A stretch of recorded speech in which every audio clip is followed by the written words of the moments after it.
Bom dia a todos. Já vamos começar a live da revista Grande, revista G Coffee Break, em instantes. Hoje um convidado especial, o professor Marcos Fava Neves, que vai nos falar sobre o agronegócio em tempos de pandemia. Vamos ver se ele já está aqui. Deixa eu ver. Vamos ver. Mais um instantinho.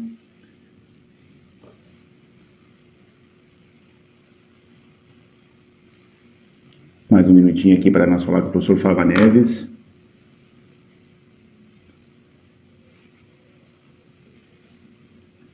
Atenção, mais uns minutinhos. Vamos falar sobre o agronegócio em tempos de pandemia.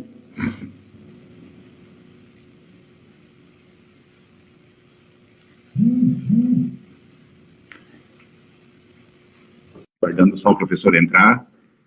O professor é da Universidade de São Paulo. Atenção. Bom dia, professor. Bom dia. Está me ouvindo bem? Tudo bem? Perfeito, está ótimo. Vamos lá, então. Fico muito feliz, volto a agradecer a sua disposição e nos atender. Nós soubemos que eu insisti bastante para conseguir um espaço na sua agenda, né? Porque era muito importante para nós dar uma espécie de balanço, um panorama desse momento do agronegócio brasileiro em tempos de pandemia e, enfim, com todas essas dificuldades que a gente está vivendo. Antes de começar a falar, eu queria apresentar o professor Marcos Fava Neves, que um monte de gente conhece, é alguém que tem falado muito sobre esse momento em agronegócio em tempos de pandemia. É professor titular das faculdades de administração da USP em Ribeirão Preto e também da Fundação Getúlio Vargas e sócio fundador da Marquestrat. É isso? Marquestrat, essa assim a pronúncia? Exato, tá certinho. Sim. Também mantém um site que eu recomendo para quem gosta de informações do agro, que é o Doutor Agro, é doutoragro.com.br, é isso? Não, só .com. Só .com, é isso, doutoragro.com. Muita informação atualizada, muita análise, muito números também. Eu recomendo. Quem gosta de informação sobre o agronegócio pode acessar esse site. Antes de mais nada, eu queria saudar um futuro parceiro, já é nosso parceiro, mas passa a estar aqui conosco a partir da próxima quinta-feira, que é a Mara, a empresa Mara, que projeta e fabrica tecnologia para nivelamento de solo, com implementos, sistemas laser e RTK, que garantem a redução de custos em até 50% para a agricultura e também a construção civil. Quem quiser saber mais sobre a empresa pode acessar o Instagram, @maratecnologia, e vai ter mais informações. É nossa parceira a partir da próxima quinta-feira, que na próxima quinta-feira eu já vou anunciando, vamos bater um bom papo aqui com o Ivan Vedequim, já foi diretor do Ministério da Agricultura e tal. Mas vamos lá, professor. Bem-vindo à Granja, bem-vindo à nossa casa. Eu imagino que você lá, jovem, já lia a Granja, como um monte de gente que começou a fazer agronomia, é isso mesmo? Quanto tempo o senhor conhece a Granja, professor? Há muito tempo, hein? Isso é um clássico do setor, né? Mas 75 anos. Pelo menos uns que eu acompanho desde quando eu estava na Exalc. Quantos anos tem já? 75. 75, então. Eu acho que é uns 30, põe aí 87, né? São 33 anos acompanhando, né, esse clássico aí do agro mundial, né? Sim. E o professor também já várias vezes colaborou com artigos e boas entrevistas importantes, assim. Eu lembro de uma no início do ano passado, que é a nossa principal entrevista da edição do mesmo Segredo de Quem Faz. A gente estava traçando o agronegócio para 2019, 2020 e tal. E eu me lembro que foi uma entrevista muito interessante, muito bacana, muito esclarecedora, já em janeiro que a gente apresentou o ano, como é que foi, como seria o agronegócio brasileiro. Mas vamos falar agora, nesse momento, do agro em 21 de maio de 2020, que é um momento único nesses últimos, sei lá, um século, pelo menos em várias gerações, que a gente está vivendo essa situação tão conturbada em nível mundial, não só no Brasil. Aqui a gente tem problemas, quem é um pouquinho mais velho já lembra de plano econômico, que vinha aí, arrasava tudo, e aí o agro tinha que se virar no meio disso. vendia a dólar a 1, depois ia comprar insumo a dólar a 4, enfim, a gente já viveu muita turbulência. Mas nada como esse momento, com a pandemia. Mesmo assim, e esse vai ser o norte da nossa conversa hoje aqui no Coffee Break, o momento do agro, são números bons, claro, tem alguns setores que estão com dificuldade, a gente vai falar deles, mas eu queria que começasse falando por que o agronegócio tem crescido nesse momento, apesar de tanta coisa ruim que está acontecendo no mundo. Você vê que interessante, né, Leandro? Se pegar lá o artigo com as perspectivas para o ano, né, não tem nada disso. Sim. Aparecia, né? Aliás, não aparecia no de ninguém, então todo mundo está perdoado, né? Sim. Eu costumo brincar assim, se tivesse com vocês aí, eu tivesse escrito alguma coisa, ou numa palestra em dezembro, né, e falasse assim para as pessoas, olha, vai ter uma chance de vir um vírus aí que nós vamos ter que ficar 2 meses dentro de casa, olha, e junto com esse vírus aí, nós vamos ter um dólar valendo R$6, né, e nós vamos ter o preço do petróleo negativo. As pessoas iam embora, né? Eu jogava a sua emissão no lixo, porque era uma coisa surreal que nós estamos vivendo, né? Um período que entra para a história, né? Com muita dor e aprendizados também, mas é uma coisa absolutamente surreal, né? Não tinha nenhuma chance disso acontecer, ninguém previa uma situação dessa, e daí você tem uma inversão muito grande, né? Porque o otimismo que eu estava em janeiro, inclusive, com o Brasil, era que a gente teria o nosso melhor ano dos últimos, talvez, 20, 25 anos, por conta da questão da inflação sob controle, do juro baixo, da confiança voltando, do câmbio bom, né? A 4,20 já estava bom.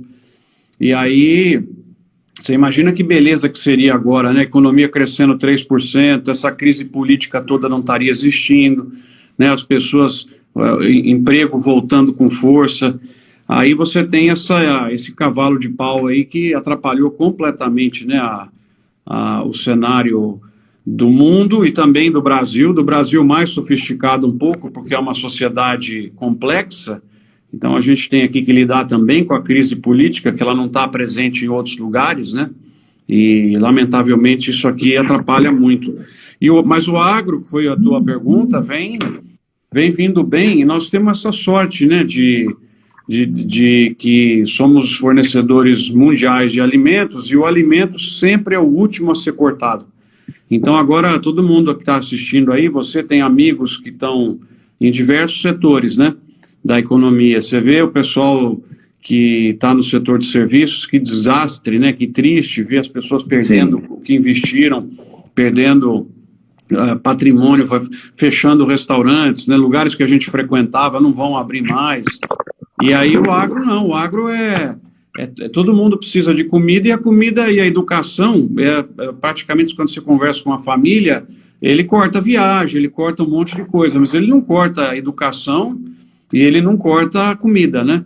E aí dentro da comida também, quando você começa a fazer os cortes, aí começa pelo supérfluo, né? Então perde primeiro o mercado de produtos mais sofisticados, sobremesa, iogurte, chocolate e tal, mas o carro central ele continua, né? E na última instância só que a família vai reduzir o consumo e partir para produtos bem mais baratos que possam dar algum tipo de nutrição, né? Isso está acontecendo bastante com o ovo agora, né? O consumo está muito bom. Mas, assim, por sorte, né, nós somos produtores de comida e estamos passando, de certa maneira, com arranhões, tomando pancada, mas está caminhando ainda para frente, né? Os outros setores caíram no chão e estão indo para trás, né? Beleza. Eu até já peço aqui para quem está nos acompanhando que mande perguntas, aproveitar que a gente está ao vivo aqui com o professor, para esclarecer uma série de outros assuntos relacionados ao agro, tudo. Eu tenho uma série de questionamentos aqui, mas eu conto muito com a participação de quem está nos vendo. Mande comentários, mande perguntas, que a gente vai tentar aqui esclarecer junto ao professor. Quando estourou todo esse problema e tal, a China começou na China se temer um pouco, visto a China ser o principal parceiro econômico do Brasil e do agronegócio. Mas as demandas, os embarques para a China não só estão bons, como aumentaram, sobretudo de soja, e há toda uma perspectiva em torno de carnes. Que avaliação a gente pode fazer especialmente sobre exportações, não só sobre a China, acabei mencionando a China, mas sobre pro mundo, para novos mercados, Índia, mercado árabe. O que a gente pode esperar sobre isso, professor? Leandro, aí eu acertei, porque quando começou a crise, né, artigo ainda de fevereiro, eu falei assim, olha, a China vai vir comprando forte da gente aqui, é bom estar preparado, né? Sim. Então a China, dá até para fazer uma organização de ideias aqui, os bullet points, né, para a gente conversar e, aliás, nós temos que entender bem e tratar bem, porque agora nas exportações de abril do agro, a China comprou 46% do que o Brasil vendeu. Ela estava mais ou menos com 30, 33, ela foi para 46, quer dizer, está quase metade de tudo que a gente está vendendo é China. E aí a China tem alguns aspectos legais aí para a gente falar, né? Deixa eu organizando a ideia. Primeiro, a questão do consumo, da demanda lá na China, que tem coisas estruturais e coisas conjunturais. As estruturais é o seguinte, eles estão crescendo, estão se urbanizando, né, tem pouco recurso, poluição, uma série de coisas, então eu acredito que nas carnes eles crescem como importadores. Então isso aí é uma coisa boa, que é estrutural, não é dessa conjuntura do corona, né? Isso é estrutural. Mais gente urbanizando, ocidentalização dos hábitos e tal. Então isso daí vinha vindo a ponto de, no ano passado eu vi um material que dizia que os chineses comem 4 quilos de carne bovina por habitante por ano e vão para 8 quilos em 2029. E essa diferença de 4 quilos, Leandro, eu fiz a conta, é 60% do que o Brasil produz hoje. 60% é só o crescimento esperado na China, isso é estrutural, né? Então, isso acho que não tem nenhum impacto com a conjuntura atual. A conjuntura atual, ela tem vamos falar assim, do último ano, esses 2 anos, nessa questão estrutural já, que é população, urbanização, tal, toda essa coisa, ela agregou a peste suína africana, né, que reduziu o plantel de suínos lá praticamente 50%, já está voltando a crescer, né, e aí também a China deve voltar mais competitiva, porque teve consolidação de granjas, uma série de coisas, mas eu acho que ainda demora um pouquinho. A peste suína africana, e aí tem o efeito do corona. O corona tem alguns efeitos aí, essas duas são conjunturais, né, a peste suína africana e o corona. Aí dentro do corona, dá para colocar mudança de hábito de consumo, que tende a nos beneficiar. Eu acho que o chinês vai levantar a régua de comer essas coisas exóticas aí, de morcego, de cobra. Esses wet markets vão passar por uma regulação ou fechamento, e esses animais silvestres, ao serem proibidos, eles devem migrar para carnes tradicionais, né? Então esse é um ponto aí de conjuntura que nos beneficia. Outro ponto que nos beneficia é que eles consumiram estoques fortemente durante o período da quarentena e estão saindo para comprar, porque lembra, os portos ficaram fechados, tal, então foi consumindo estoque. Outra coisa do corona que atrapalhou eles, teve alguma interrupção nas cadeias de produção chinesas, por ração que não chegou e outras coisas mais. Então esse está ligado à oferta, né? Os estoques, então, a demanda. Tem uma outra questão comportamental, estou falando assim, eu não organizei muito a ideia, mas depois dá para a gente tirar esses pontos todos aí. A questão de demanda, eu também vi uma opinião de um chinês, dando uma entrevista outro dia, que eles têm uma característica de poupar, né? E agora, como eles, de certa maneira, viram a morte de perto, com essa questão toda de que, de repente, a liberdade deles de consumir pode ser retirada, ele acredita que o chinês vai se dar mais presentes. E esses presentes, ele acredita que é a alimentação mais nobre, de vez em quando, né? Olha que interessante isso. Então, são 2 aspectos culturais que tornam-se estruturais e não mais só conjunturais, que é a questão de parar o animal silvestre e ir para a carne tradicional e a questão de se dar mais presente, fala, pô, em vez de eu ficar guardando, eu vou uma vez por semana comer um churrasco, né? E vou fazer algumas coisas diferentes. Eu acho que isso aí tende a nos beneficiar. Então, no geral, a China é um trend, uma tendência positiva para o Brasil. Tem que tomar muito cuidado com essa relação, né? Evitar declarações e coisas aí que estão atrapalhando. E também, em janeiro, eles chegaram a um acordo, né, com os Estados Unidos, a primeira fase do acordo, e eu estou achando, Leandro, que a temperatura entre os dois países está subindo muito, e eu acho que o chinês não vai cumprir esse acordo, nem os americanos, e eles estão numa nova guerra fria pela liderança mundial, né, que não é como era comunismo contra socialismo, que a gente vivenciou mais jovem, mas agora é para ver quem vai liderar o mundo. Eu acho que essa batalha é difícil para os americanos. Eu fui lá algumas vezes na China, eu volto sempre precisando aplicar um redutor na velocidade, porque o mundo lá está com uma velocidade muito diferente do Ocidente, né? E aí eu acho, então, que isso também tende a jogar um pouco mais de compras aqui para o Brasil.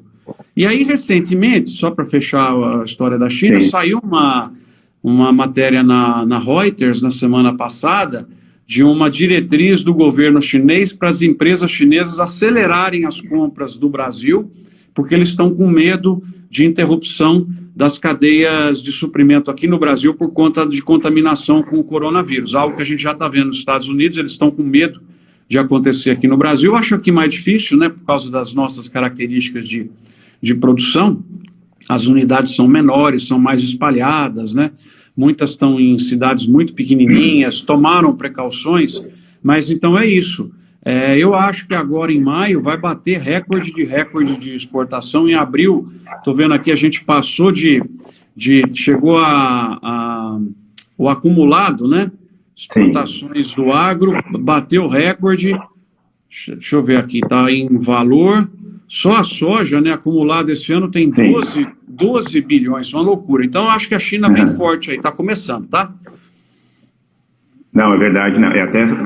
Eu ia colocar um número aqui, mas são vários números bons sobre exportações para o mundo e para a China, mas um que me chamou a atenção, a gente que vem acompanhando, que em abril, da pauta de exportação do Brasil como um todo, de toda a economia brasileira, 53% foi do agronegócio. Que eu me lembro, nunca tinha superado 50%, vinha batendo, né? Enfim. 45, 44, é por aí, entre 40 a 44, aí foi para 55 já, né? Sim. Muitas participações aqui sobre a China, sobretudo, já que é o assunto do momento, né? Eu queria só fazer, te colocar alguma aqui. Da Fazenda Colorado, pergunta... a gente falou tão bem assim, desse mercado. Será que o mercado da China não será um perigo vender metade de tudo que o agro produz para um único fornecedor? Então, a pergunta é muito legal, né? Lógico que quando você concentra as vendas num único comprador, metade, você está correndo um risco, né? Então, o que seria o caminho aí? Nós procurarmos cada vez mais o trabalho que já vem sendo muito bem feito pelo Ministério da Agricultura, a ministra Tereza Cristina, uma surpresa, né? Eu tinha expectativa alta, superou a minha expectativa, e trabalho de desenvolvimento de outros mercados. Então, Indonésia, Egito, tem que ir para cima desses países que são grandes, que estão crescendo, urbanizando e que não têm recurso para fazer comida, né? E da China é o seguinte, na verdade, essa relação é uma dependência bilateral, porque eles não têm outra alternativa, né? Então eu acho que assim, o chinês também tem a preocupação de colocar tantos ovos para comprar numa cesta só, e eu acho que se conduzir bem aí esse trabalho, dá para a gente expandir, eles ficarem sossegados, né? Porque se eles estão disputando uma hegemonia mundial com os americanos, né? Se eles puderem fortalecer um supridor alternativo de comida, porque comida é delicado, né? Uma coisa é você deixar de comprar carro e sobreviver com os carros que você tem aí, né? Não comprar computador ou deixar de ir para Disney e tal. Outra coisa é você ficar sem comida, né? Então eu acho que, na verdade, o Brasil se mostrando como um fornecedor confiável, com segurança, recebendo os investimentos chineses aqui no Brasil bem disciplinados, eu entendo isso como até bom para o nosso lado, porque se não fosse isso, nós não estaríamos nem no mapa da China, que está, como eu disse, já em outro planeta, né? O Brasil tem a sorte deles não terem recursos, tem muita gente depender de comida que nós estamos fazendo. Agora a soja eles já entregaram, jogaram a toalha na soja, né? E futuramente em outros grãos e nas carnes também terão que fazer isso. Suco de laranja nosso está entrando lá mais fortemente, quer dizer, tem coisas interessantes acontecendo. Até sobre o mercado externo aqui, uma pergunta bem interessante do Chiquinho Maturro, nós todos conhecemos, amigo da grande aqui, lá da AgriShow. Se há espaço para o avanço do agro sobre o Oriente Médio, o mercado árabe aí como um todo, que é o segundo principal parceiro do nosso agro, atrás apenas da China. Que tipo de espaços o Brasil tem ali, como pode conquistar mais espaço, enfim? O que eu queria dizer sobre isso, professor? Total, né? Um grande abraço aí para o Chiquinho, esse é um craque do agro brasileiro. É verdade. É um privilégio de conviver bastante. E ele tem toda a razão, né? Se você olhar o quadro de exportações do Brasil, né, eu tenho até uma tela aqui que eu falo dele, você tem a China, olha que legal, pessoal, a China do Brasil comprava em 99 320 milhões de dólares. Em 2019 ela comprou 31 bilhões de dólares. Aí, o que eu queria destacar para vocês, que o Chiquinho falou muito bem, você pega países como Irã, Arábia Saudita, Egito, Tailândia, Turquia, México, Vietnã, que eu já falei, Coreia do Sul. Você tem um conjunto de países que fazem parte do Oriente Médio e outro que fazem parte da Ásia, menos China, que compravam do Brasil em 2000 30, 40 milhões de dólares por ano de produtos, e agora todos eles estão comprando 2 bilhões, 1 bilhão e 800, né? Então eles cresceram muito. E eu acho que é aí que nós teríamos que fazer um esforço maior para reduzir a preocupação que foi muito bem colocada aí por vocês, eu estou vendo alguns comentários aqui, da dependência da China, né? E eu acho que esses países, principalmente do Oriente Médio e outros asiáticos, dá até para a gente tentar uma pauta que o chinês ele tem vamos dizer assim, é mais difícil você vender produto pronto lá para a China, né? Eles querem industrializar lá, faz todo sentido, né? Precisam dar emprego para aquele monte de gente. Então as pessoas falam, tinha que exportar farelo e óleo e não soja para a China, né? Mas tem que combinar com ele se ele quer isso, né? Então eu acho que para esses países árabes e outros países asiáticos, nós temos condição, Leandro, de talvez chegar com um produto já pronto, embalado, né, com marca, que essa é uma avenida ainda de desenvolvimento para o Brasil, que eu considero como uma mega oportunidade, né? Eu acho que a gente tem que ser o melhor vendedor de tudo o que as pessoas precisam. Então, assim, eu entro em cada debate aí com o pessoal que é contra vender boi em pé, falar um absurdo, né? Porque tinha que matar o boi aqui, gera um monte de emprego, mas se o cara lá não quiser comprar boi cortado, já embalado e tal, alguém vai vender o boi em pé para ele. Então vamos ocupar todos os espaços, todos, amigo de todo mundo, e agora cada vez mais buscar uma inteligência. Na verdade, esse trabalho está sendo feito, né? Mas ganhar a musculatura de exportação de produto pronto já. A Apex, para quem não sabe, é a nossa agência de promoção de exportações, faz um trabalho sensacional de levar as empresas brasileiras para as feiras internacionais. Eu fui em Anuga, tem uns filminhos lá no meu canal do YouTube, quem quiser ver, o trabalho da Apex. Sensacional, a gente chegando com o produto pronto já. Então, eu acho que o Chiquinho tem toda a razão, países árabes, né, com um crescimento grande, não tem condição, pelo menos com a tecnologia atual, de produzir o que eles precisam. O petróleo voltando, eles voltam a ter caixa para poder comprar bem, e são mercados a serem cada vez mais desenvolvidos, sabe? Eu acho que, tudo bem, a União Europeia, acordo com o Mercosul, mas os caras colocam tanto bloqueio, tanta dificuldade, né? Olha, às vezes você vê, agora estão ameaçando com um boicote de produto brasileiro por causa da negócio da lei da terra lá, da regularização fundiária. Olha, bota tanta complicação que eu focaria no mundo emergente de maneira bem violenta mesmo, colocando entrepostos lá, né, e tentando ajudar as empresas a entrarem no mundo emergente. De certa forma, você já adiantou uma outra questão sobre exportações aqui. Você usou dois termos que eu gostei aqui, avenida para o desenvolvimento do Brasil e amigo de todo mundo, tá? Então eu pergunto, a questão é bem específica internamente, o que a gente pode fazer para para atender melhor eles do que é feito aqui dentro, envolvendo aí questões como a rastreabilidade, que a minha colega Cida Muniz mencionou, a segurança alimentar e até a questão de melhoria da nossa imagem junto ao mundo, enfim. O que a gente vai fazer aqui dentro? Tá, a peça, a gente vai lá fora, negocia, vendo o produto, mas o que a gente pode melhorar aqui dentro para atender melhor todas o que esse pessoal precisa, quer e exige, professor? Acho que você, de certa maneira, respondeu boa parte aí das questões, né? A questão sanitária vai ganhar muita importância agora, a rastreabilidade e o Big Data, o Digital permite fazer isso hoje, sabe? Eu acho que esse é um ponto importante.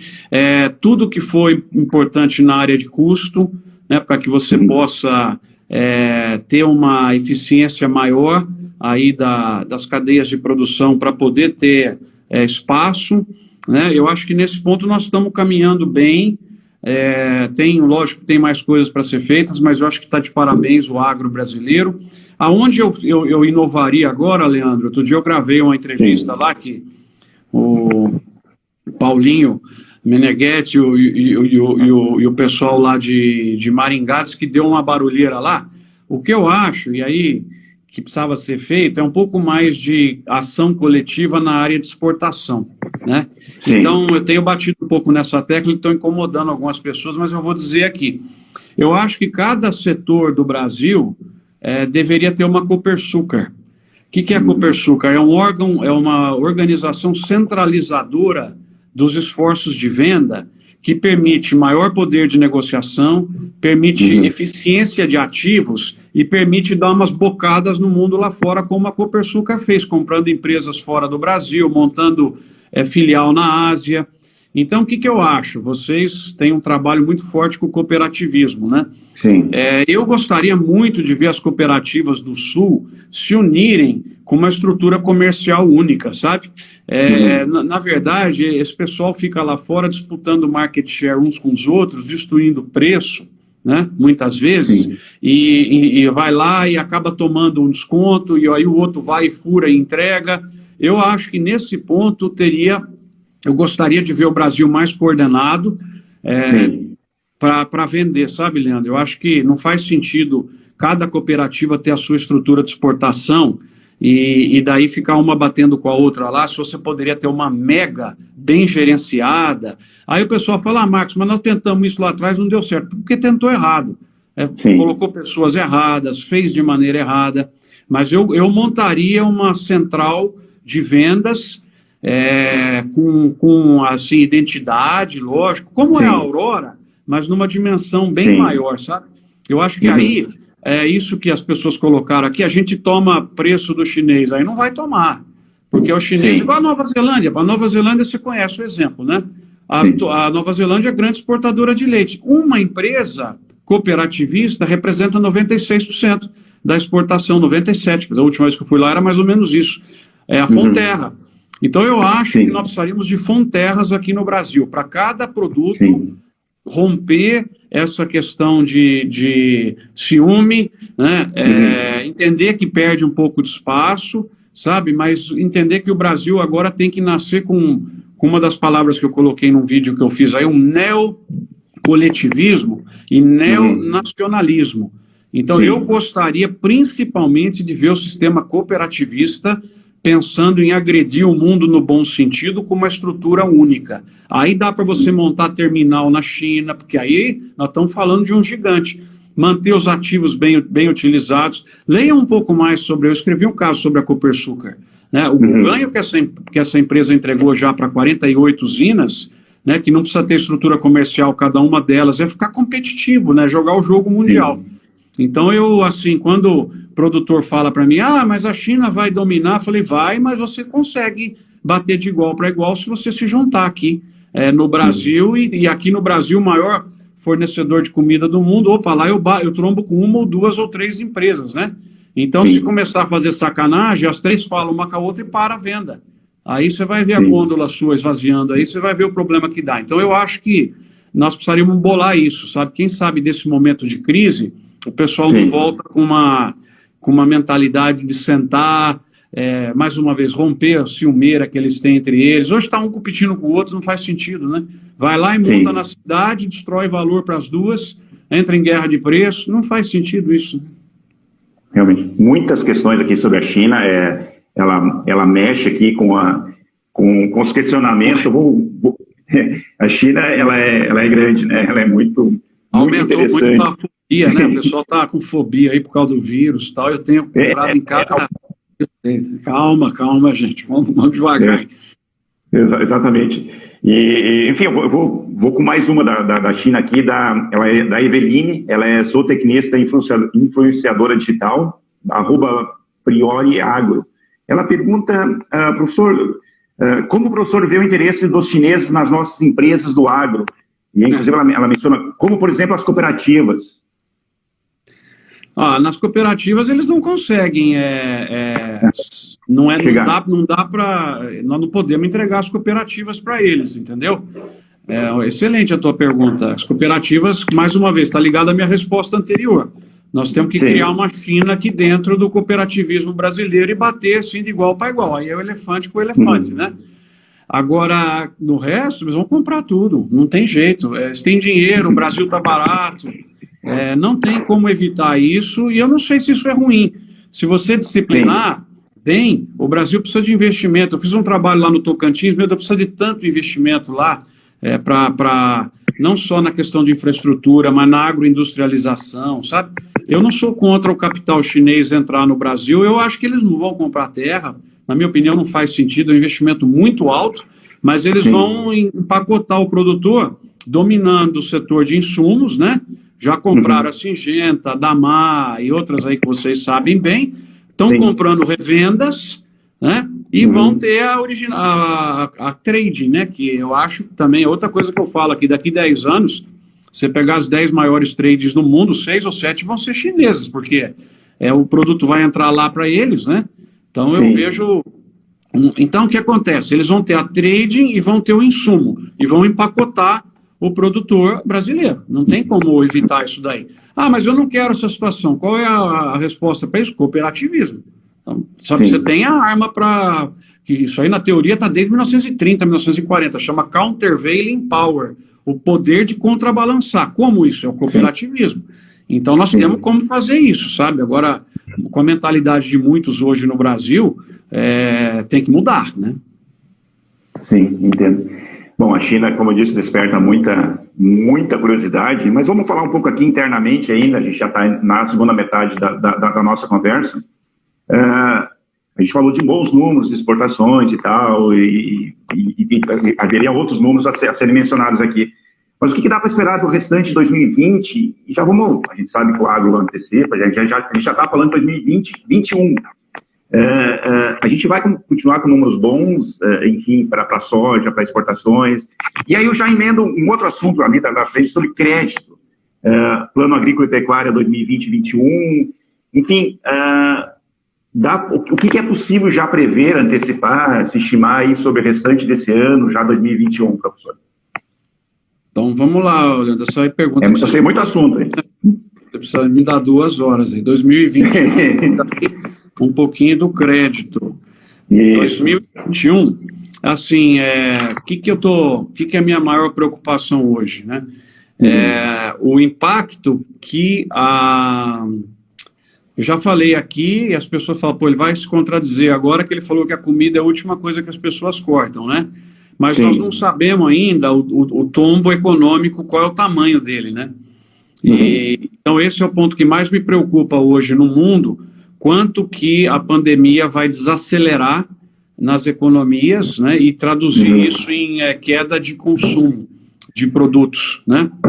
Então você fala, mesmo um produto como o açúcar, você fala, açúcar ninguém vai cortar, né, barato e tal, mas na Índia, por exemplo, vai cair 1 milhão de toneladas o consumo de açúcar esse ano. Por quê? Porque as pessoas não estão tomando refrigerante, não estão comendo sobremesa, o açúcar ela continua usando, né? Mas ela cortou alguns produtos que usam açúcar. Então, a resposta para a tua pergunta, acho que, assim, a variável principal que tem que olhar é o impacto da pandemia no consumo, para saber se nós vamos ter alguma retração no segundo semestre nos países principais, que possa comprometer, daí eleva o estoque e o preço para o ano que vem fica menor aí dos produtos, né? E aqui no mercado interno brasileiro também, estou bem preocupado com o que pode ser aí a partir de agora o segundo semestre, porque assim, Leandro, na minha leitura, o colchão que o Brasil tinha para a pandemia acabou, ele gastou,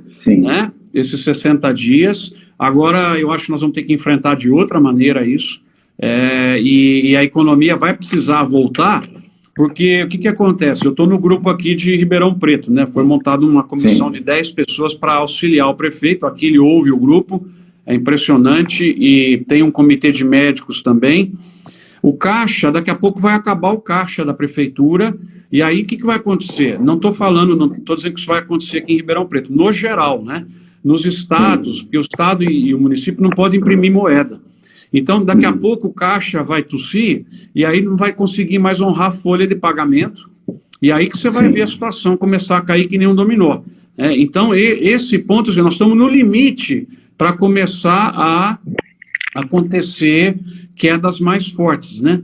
Então, eu diria que para responder a tua pergunta de 2021, é essa daí a minha variável principal. A agricultura vai plantar, não vai ter problema de frete, né, de fertilizante, nada disso. Eu acho que a área cresce mais 1 milhão de hectares ainda. Esse ano cresceu 1.500.000.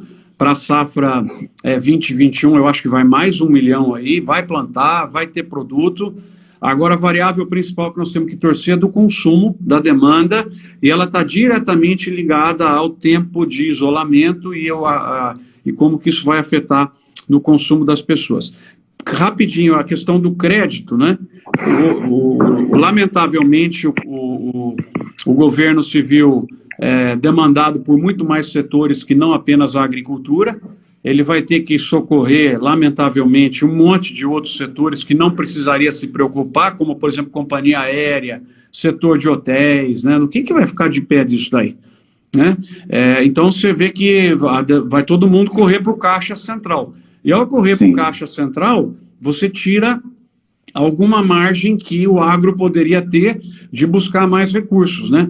E o agro vem apresentando bons resultados, no geral. Lógico, você tem que separar flor, etanol e tal, mas aí é uma conversa mais longa. No geral, ele vem apresentando bons resultados, vai crescer esse ano, e aí eu fico imaginando a ministra ou os agentes do agro indo lá no Caixa Central para pedir mais caixa. E aí o cara olha e fala, mas vocês estão crescendo, vocês estão com margem, olha aqui esse outro setor, né? Então, nós demos azar, porque aconteceu esse problema com o Brasil, e não é o momento de tentar buscar talvez mais, né?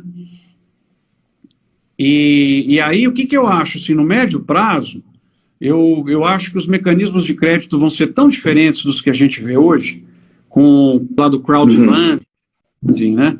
Ligação direta entre tomador de recursos e emprestador. Eu acho que vem muita revolução aí no negócio do crédito. O cooperativismo de crédito está crescendo uma barbaridade, né? E acho que a gente vai ter boas surpresas aí porque dinheiro no mundo disponível tem, né? Nós vamos ter flexibilização de intermediação.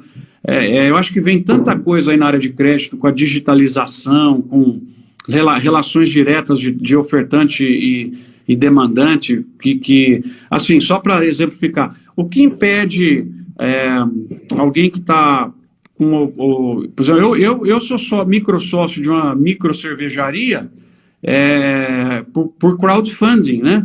Assinei tudo digitalmente, os contratos, tudo legal. Quer dizer, o que impede um bombeiro aposentado do Texas, que tem lá $1.000 no banco, e depois de um ano ele vai ter 999,95, o que impede ele de botar esse dinheiro numa roça que vai ser montada com toda a governança, tal, por um produtor de Rio Verde, e que vai garantir para ele 2,5%, 3% no dinheiro dele depois de 4 meses? Não tem algo que possa impedir isso, se você tiver os mecanismos montados. Então, eu acho que vem uma conversa muito diferente aí de crédito nos próximos anos com a digitalização que aconteceu.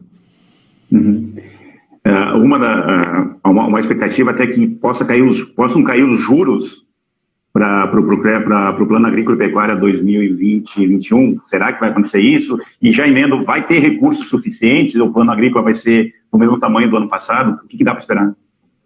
Eu, assim, torço para que tenha, né? Mas aí eu estou falando como torcedor. E a questão dos juros está muito ligado à retomada da confiança. Seria o melhor ano dos que eu vivi, para a agricultura brasileira, porque a Selic ia continuar caindo, né, independente aí da pandemia.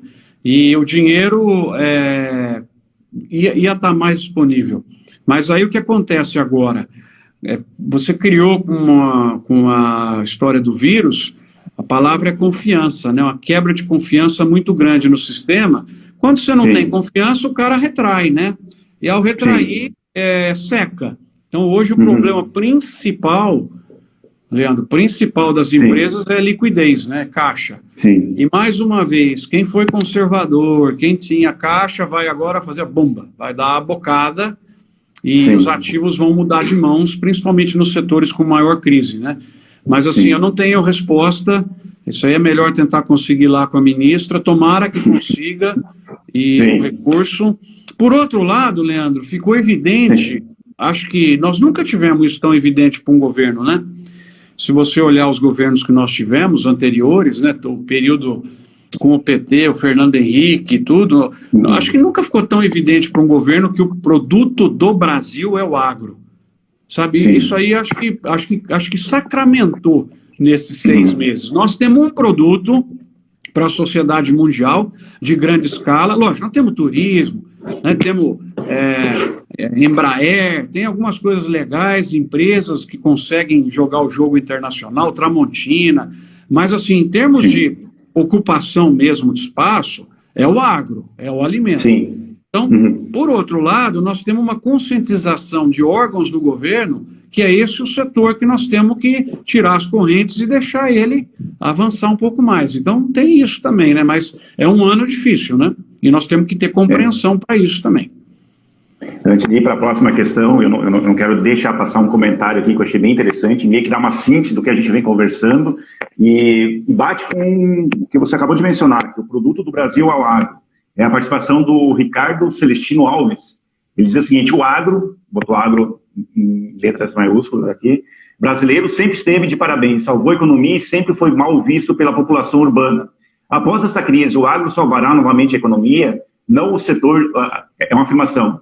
Após esta crise, o agro salvará novamente a economia, não é o setor de bancos ou serviços.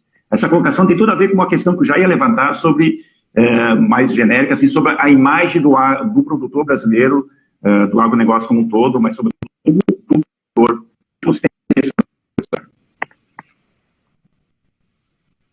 Leandro, ela já vinha melhorando, né? Eu acompanho o agro também desde 91, quando eu me formei, e dou aula para a juventude não agro, né? Eu sou professor em curso de administração de empresas, na USP e na GV. Não é uma molecada agro, são jovens urbanos, são pessoas de diversos setores, né? Então eu sei muita opinião do jovem.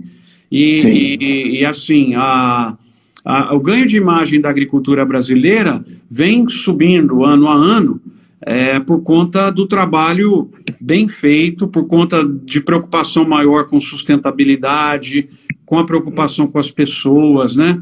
Com o resultado econômico que ele vem trazendo. Então a gente vem num ganho muito importante. O ano passado ele teve um tombo com a questão de agosto, que foi muito... a imprensa... parte da imprensa nacional e internacional foi muito hábil em colar a questão da Amazônia e tentar atingir a política com a questão da Amazônia, né? E no fim a gente viu que isso foi uma grande fake news, porque as queimadas ficaram exatamente na média dos últimos 10 anos, mas aí trabalhava com aquilo, aumentou 80%, mas pegou um mês, comparou com o outro mês, então nunca fez uma análise sincera e honesta aí dos números, né? E eles vão voltar a carga agora, pode ter certeza que a hora que acabar o negócio do vírus, né, que estão fazendo de tudo possível para que o Brasil possa ser a pária mundial no combate ao vírus, né? E tá certo que nossas lideranças estão dando margens para isso também, mas de qualquer maneira, aí a imagem volta a crescer e cresce de maneira sensacional nesse semestre. Eu tenho percebido muito com, entre aspas, os urbanos que eu lido diariamente, o pessoal falando que legal, né, meu, não parou de produzir, aqui é o único país que não faltou coisa em gôndola de supermercado, né? Tem aí à disposição, quer dizer, qualquer pessoa no Brasil hoje pode comprar o que ela quiser na esquina de casa. Se ela não conseguir comprar, não é um problema do agro, é problema de renda. Aí é outra história, né? Nós não temos culpa, a culpa é da renda da pessoa, mas se ela tiver renda, ela tem o produto à disposição. Então isso melhorou muito a imagem no mercado interno, com a população interna, e na área externa também, né, que o Brasil está resolvendo o problema de muitos países. Ponto sensível para a gente prestar muita atenção é a questão da Amazônia outra vez. Pelo amor de Deus. Nossa, porque isso aí erode muito a imagem brasileira, porque você tem uma potencialização do problema. Você viu ano passado, né? Artista, jogador de futebol, a imagem de canguru queimando, de girafa, depois o cara não volta atrás. Né? Então você vê gente que a gente admira, como Cristiano Ronaldo, Leonardo DiCaprio, todo mundo posta, e aí aquele monte de seguidores deles vê aquilo e fala, pô, Brasil pária do mundo, não sei o que e tal. E aí quando sai o dado adequado, eles não fazem uma nova postagem, né? É o que a gente observou no passado. Eu guardei todos esses materiais aí. Eu posso fazer uma palestra sobre a comunicação do negócio da Amazônia, está tudo guardado, ninguém pede desculpa depois, e eu preciso que a gente precisa pedir para tomar muito cuidado esse ano, outra vez, com o negócio da Amazônia. Muito cuidado. Interessante. Muitas questões aqui ainda sobre a China, sobre crédito, que é um assunto sempre interessante, crédito, dinheiro circulando. Eu até vou trazer mais uma sobre crédito, depois eu quero entrar em outro assunto, do Maurício Veloso. Professor, Flávio, como serão essas novas organizações de crédito? A diferença de juros das nossas instituições de crédito e das mundiais é imensa.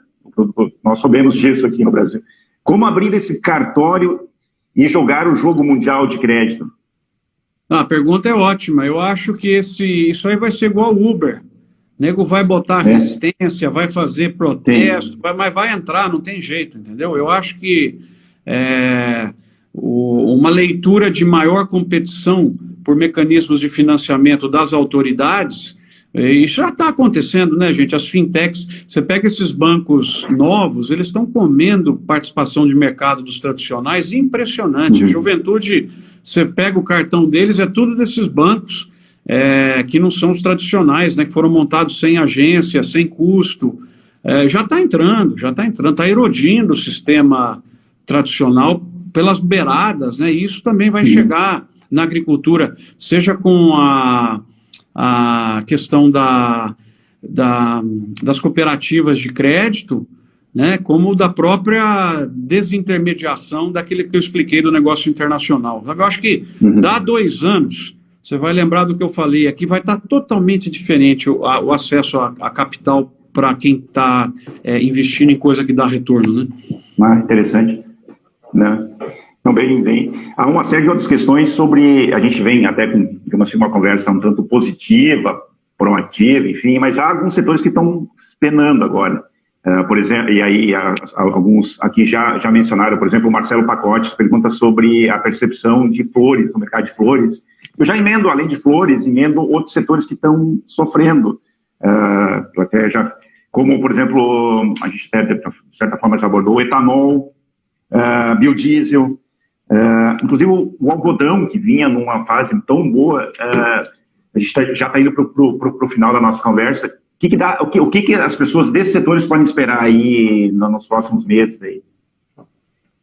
Já está melhorando, tá? Para todos eles, já começou a melhorar. Ontem mesmo eu falei com um grande líder setorial de flores, e ele já falou que começou a voltar, né, tomaram o golpe, principalmente a flor teve venda muito legal do Dia das Mães, surpreendeu, e não as flores de corte, né, aquelas que são para eventos, né, essas estão com dificuldade, porque o setor de eventos não voltou e vai demorar para voltar, mas a flor de vaso, a flor para varejo, supermercadista tá ajudando, né? E acho que também as interrupções que o Marcelo muito bem ajudou a atuar aí para resolver na questão de hortícolas, já de certa maneira foram equacionadas. O que aconteceu, Leandro, é que esses setores, como eles são muito frágeis, né? Você pega leite, flor, hortícola, quando você dá um choque neles, é uma cadeia produtiva muito frágil em cada um dos seus elos, ela não tem um tempo, né? Que nem a cana, você pode segurar ela uns 15, 20 dias mais lá, né? Agora você pega algumas que é por dia, aí não tem como evitar a perda, porque desestruturou até você achar um caminho, montar o delivery, né, e outras coisas mais, ela desestrutura, né? Então, assim, eu acho que esses setores começam já a se levantar, se organizar. O algodão, o pessoal também, eu acho que voltando às fábricas têxteis no mundo, que essa era a minha preocupação maior, né? Porque o algodão, aqui o Brasil está com uma safra boa, bom preço e já vendida, né? Mas aí você olha a outra etapa, se a outra etapa para de comprar, você pode ter algum risco de rompimento de contrato. Então, que tem que torcer para as fábricas voltarem logo e para o consumo voltar logo. Então, esse é o ponto aí do algodão. O algodão, eu queria destacar que é um dos setores do Brasil que fez um trabalho de reconversão espetacular. Se você estudar o algodão nos últimos 15 anos, nós temos alguns livros aí que a gente fez para a Abrapa, impressionante. O algodão brasileiro, ele está passando, ele já é hoje provavelmente o melhor do mundo e vai ser o maior do mundo em 10 anos, né? Uma cadeia muito bem estruturada e merece o nosso elogio. Minha preocupação com o algodão, mas eu acho que até então ela é grande nesse aspecto, mas eu acho que para o Brasil, de repente o Brasil toma mais espaço de outros, é que talvez as pessoas, Leandro, vai depender da gente observar bem isso. Esses 60 dias aqui em casa me mostrou que eu praticamente não preciso de roupa. Eu acho que todo mundo está percebendo aí que... Então, eu não sei como é que vai ficar o consumo nosso de roupa mais adiante, se esse período mudou um pouquinho o comportamento das pessoas, né?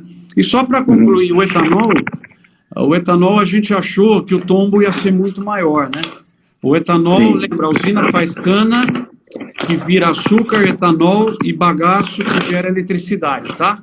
No caso do açúcar, esse câmbio salvou o setor, porque o preço está ruim, mas em reais ele está bom, e as usinas estão vendendo, boa parte delas já vendeu, acho que da exportação desse ano, nós temos praticamente uns 90% já vendido a valores de R$ 1.400 a tonelada, já vendeu, acho que metade da safra 21, 22, e já estão vendendo 22, 23, por causa desse câmbio insano que está, na minha opinião, né?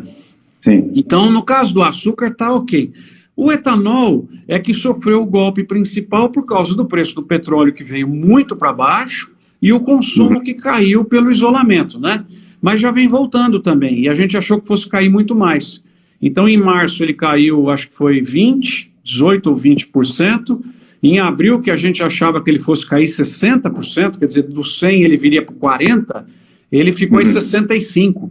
Quer dizer, não foi um desastre tão grande, e eu ainda acho, que tem pessoal de cana nos ouvindo aí, ainda acho que dá para recuperar esse ano, ainda acho.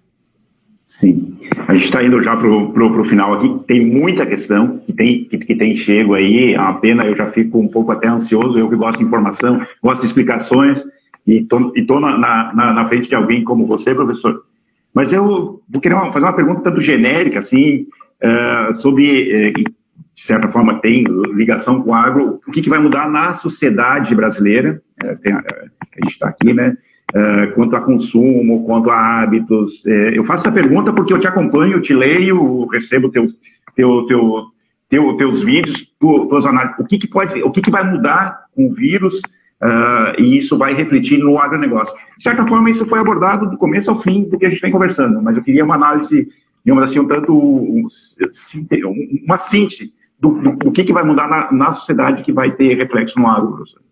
Legal, Leandro. Então eu vou, assim, as pessoas que estão assistindo, se quiserem fazer parte da minha listinha de distribuição, eu mando uma Sim. mensagem por semana só, não é todo dia, toda hora, tá? E também tem um canal no YouTube com o meu nome, tá? Sim. Entra lá, Marcos Fava Neves, e vocês podem seguir, né? Esse canal, ontem eu fiz o primeiro vídeo, na sexta-feira vocês podem assistir, o Quiosque do Agro. Estou gravando um vídeo num quiosquinho aí, e esse primeiro vai contar a história do suco de laranja, muito, muito legal, mostrar dentro do navio que leva o suco para vocês como é que é. Então deem uma seguida lá, e aí lá tem um filminho, Leandro viu, que eu selecionei 10 palavras de mudanças comportamentais para esse período que começa. Pelo menos as 10 servem para mim, né? Eu não sei se vai servir todas as palavras para todas as pessoas, e por quanto tempo, né? Mas para mim serve. E eu acho que, assim, foi um período, está sendo, né? Até porque a gente ainda não está vendo a porta de saída, né? Está sendo um período. Você vê a cabeça ficando ruim, né? Essa semana mesmo, anteontem, estava mal, sabe? Putz, como é que nós vamos sair dessa tal? Mas eu acho que as pessoas deveriam, nesse momento, aproveitar o seu tempo para escrever, e é um tempo caro, né? Eu aqui em casa, eu perdi acho que umas 30 palestras, aqui, mas estou aqui em casa, estou conversando com as pessoas, tal, o impacto financeiro para todo mundo é brutal, né? Então, aproveitar esse tempo para você ver como que você pode se reinventar, como é que você pode melhorar. E eu acho, assim, adiantando para vocês algumas das palavras lá, para quem não viu, eu acho que a gente vai sair dessa com mais coletivismo, vai sair dessa com comportamento de mais simplicidade, vai sair dessa com comportamento de observar aquilo que está ao teu redor, com detalhe, que é tão bonito, né? Hoje eu já fui correr de manhã, e aí fiquei observando coisas que você não observa, as flores que estão no seu caminho, né? A beleza das variedades das árvores, enfim, você tem tanta coisa que aquela vida anterior que a gente levava, te forçava a atropelar e não ter o devido tempo por contato com as pessoas que você gosta, né? De sentir o detalhe, né? Perceber o crescimento. Então, eu torço para que a sociedade saia desse momento mais humanista um pouco, né? Mais simples, e que possa absorver os detalhes que estão ao nosso redor, né? E eu, por exemplo, Leandro, eu fazia, isso já está definido, eu fazia 100 voos por ano, mas nunca mais, pode esquecer. Eu percebi quanto tempo da minha vida eu desperdicei com essa história toda, e agora eu posso ser um pouco diferente, né? Então, assim, só para concluir, acho que quando você estiver meio down aí, as pessoas estiverem ouvindo, pega o papel, é uma delícia, né? Isso aqui é terapeuta, ó. Pega, começa a escrever, põe lá as palavras importantes, aí o que você pode mudar, tal, que a gente pagou muito caro por esses meses aí, se não aproveitar para trazer mudança, vai ficar desperdiçado, né? Para finalizar aqui, a gente tem mais uns 2 minutos aqui, porque o Instagram corta depois de 1 hora. 2 manifestações, não foram perguntas, do Priori Agro. Ótima live, parabéns pelo seu trabalho, professor. E do Araquém, parabéns à Granja AG pela live sensacional. A gente agradece os elogios, mas eles são para você, professor. Tanto que eu insisti muito, a gente sabe que estava num complemento de agenda, e eu vinha insistindo, nós dois soubemos, para a gente poder bater um bom papo aqui, e já está convidado para uma futura. Daqui a pouco, daqui uns meses, acabou a pandemia e tal, a gente vai conversar sobre como é que vai ser pós-pandemia. Obrigado, professor. Alguma manifestação para finalizar aí? Reitero o nosso agradecimento. Agradeço, um abração para você, um beijão na Cida, essa guerreira aí do agro brasileiro, né? E todos que fazem parte aí da equipe de vocês, né? Um exemplo do agro brasileiro, né? Quanto tempo. Obrigado. Sucesso. Um abraço para vocês todos, tenham um bom dia e estamos juntos, tá? Valeu. Bom dia e muita saúde, professor. Até mais.